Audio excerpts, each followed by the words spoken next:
Evening, Some-Antics, how we doing? Revolt poet here. This piece is the title piece to my upcoming anthology. Keep an eye on the socials for release details. This is London Bridge Down. Firstly, so that this will not be dismissed as hateful speech, I will place on record the sentiments, rest in peace. After all, though I have no love lost, she is a human being, or at least a lizard dressed in a human skin piece. You see her as no more than the woman with her head on the coins. But that's because you refuse to understand the truth. After all, for example, BAE's system share price depends entirely on the use of royalty to negotiate trade. That makes her more than a figurehead, head of state. And that means the role now must be up for debate. Shush. Wait. Don't preach tourism at me. Nobody's ever commissioned an independent study into that, which makes it nothing more than propaganda, media claptrap, a Schrodinger's cat. Where is all the right-wing hatred for this brand of invisible immigrants? Their names changed in 1917 to add some false legitimacy and minimise opposition to the inequality contained in their German heritage and victory in life's great bloodline lottery. To those suggesting that a biracial marriage shows a newfound inclusivity, I would ask them to explain their failure to learn from history. After all, if they are now so woke, why have we just seen her grandson castigated for the same reason her dear uncle abdicated?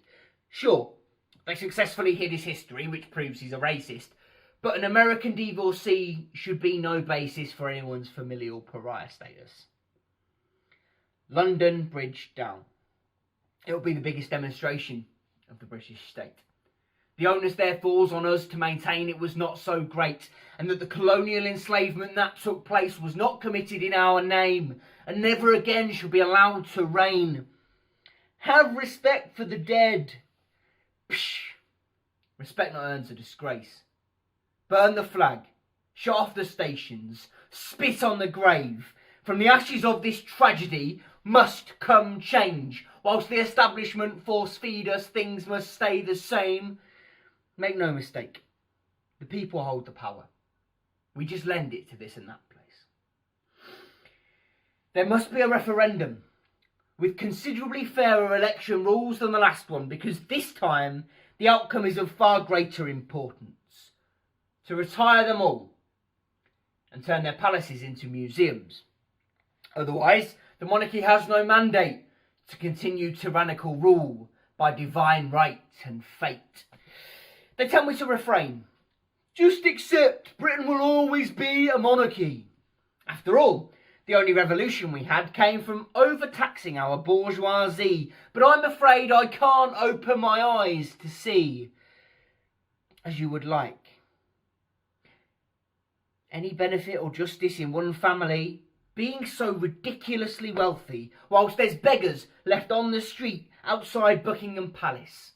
That property which you and me, without consulting, are paying for the refurbishing of the roof.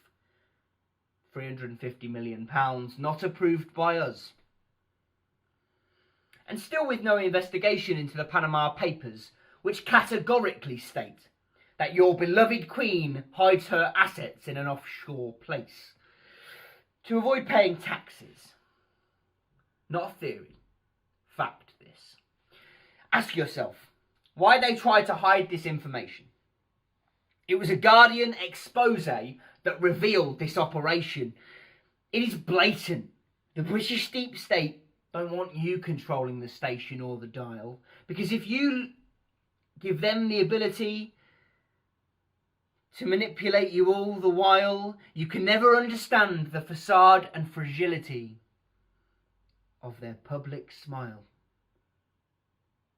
The task, then, for the English Republican is to organise now and plan to dismantle the myth she's just the nation's nan. Yes, you know the type of gran. Sits in the corner, muttering the racism she keeps underhand, referring to people from India as those from Pakistan and vice versa. And everyone's used to it, so it creates a certain inertia. So as the nation prepares to bleat God Save the King, we must sing London Bridge is propaganda. Down with the whole damn thing. Thank you.